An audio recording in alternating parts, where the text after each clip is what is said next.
Hello बच्चों, चलिए प्रश्न समझते हैं। हमारा प्रश्न है, यदि किसी जीवधारी के शरीर की आकृति उसके वातावरण के सदृश इस प्रकार होती है जिससे उसे ढूंढना कठिन हो जाता है, तब यह कहलाता है। हमारा पहला विकल्प है छद्मावरण, दूसरा विकल्प है मिमिक्री, तीसरा विकल्प है वार्निंग कलरेशन तथा चौथा विकल्प है ए एवं बी दोनों।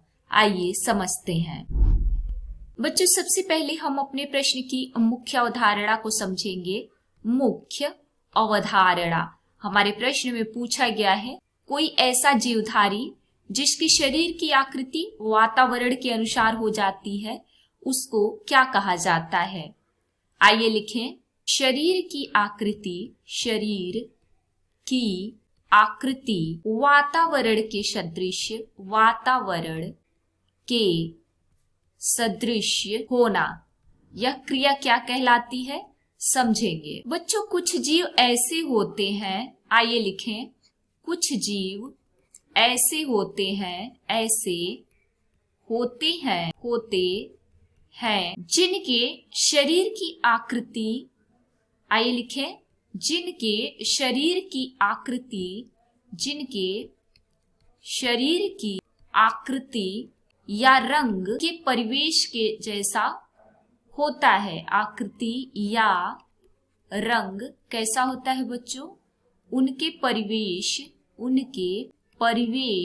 जैसा होता है। और यह क्रिया जो होती है उसे छद्मावरण कहते हैं।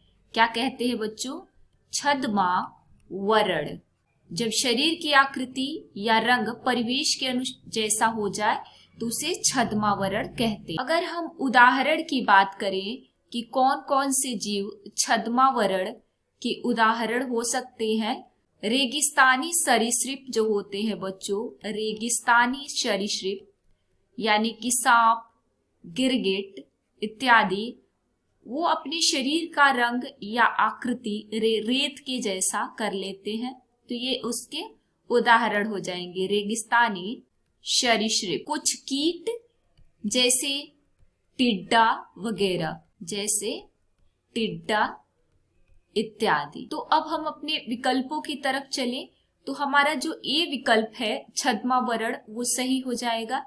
दूसरा विकल्प है बच्चों मिमिक्री, तो मिमिक्री का मतलब होता है नकल करना, तो ये हमारा विकल्प नहीं हो। तीसरा वार्निंग कलरेशन से क्या मतलब है, खतरे के समय जीव अपने साथियों को वार्निंग देने के लिए कुछ क्रियाएं करते हैं जिन्हें वार्निंग कलरेशन कहते हैं, तो ये भी हमारा विकल्प नहीं होगा। तो हमारा विकल्प ए सही हो जाएगा कि जीवधारियों के शरीर की आकृति उनके वातावरण के सदृश इस प्रकार होती है जिससे उन्हें ढूंढना कठिन होता है, तो यह छद्मावरण कहलाता है। उम्मीद है आपको प्रश्न समझ में आ गया होगा। धन्यवाद।